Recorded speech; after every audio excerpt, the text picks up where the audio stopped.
Hey everybody, so here's a quick update on the green screen. I thought I was going to be able to iron it on the table, but I did some practice on this sheet here, and essentially every time I moved it around and it went off the table, it got wrinkled. So that was pretty much useless. And the other thing is that if you iron on cardboard, because you certainly don't want to iron on anything plain, you can run the risk of burning the texture into the fabric. And I don't know if it's showing up here on the video, but essentially there's burn marks on the side I ironed that look exactly like this. This is the back side, so it's kind of clean. So to protect the wall, because if you apply an iron to paint, you will melt the paint to the iron or the interceding fabric in this case. Kind of figured that to begin with, but I gave it a test anyway, and it's true.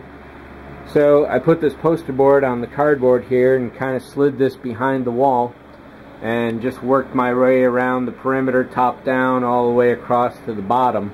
So there's still some more ironing to do. There's obviously the draping is showing off most significantly now, but there are a couple kinks and wrinkles that I put into it as I was ironing.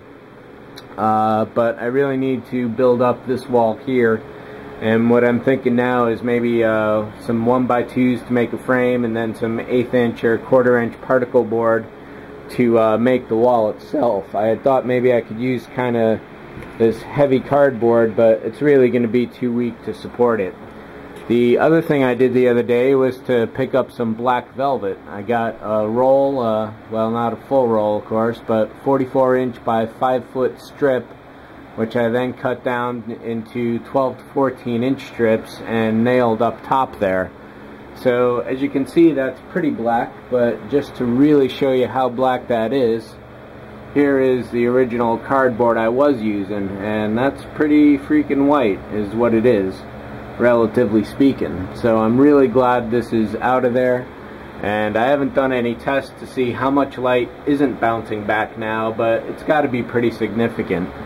So I've got one more strip of that all folded up here, and I'll be using that up here, and I'll probably cut it in half and put some more up there. It'd be nice if I could afford another sheet to drape down across here. However, the stuff is definitely expensive. It was 13 bucks for a yard, so 25 bucks for what I got, which was just enough. So between that and the wall, that's like $60 there all of a sudden. So that's definitely a major investment and step up from the paper wall, which was closer to $25 or $30 tops. So at this point, I definitely would not recommend getting this kind of cloth for a wall for yourself. It may seem like a great idea, but once you're actually hanging it and you're gotta iron it and get rid of all the draping and bullshit like that, I'd rather just deal with the seams that the paper gives you and the disposability of it, because if this falls down, you can either retape it back up or throw it out. If this falls down or rips or anything like that, then it's a really huge wasted piece of money is what it is. But I will continue with this because it is up there now, and I've invested definitely a lot of time into it, never mind the cash itself.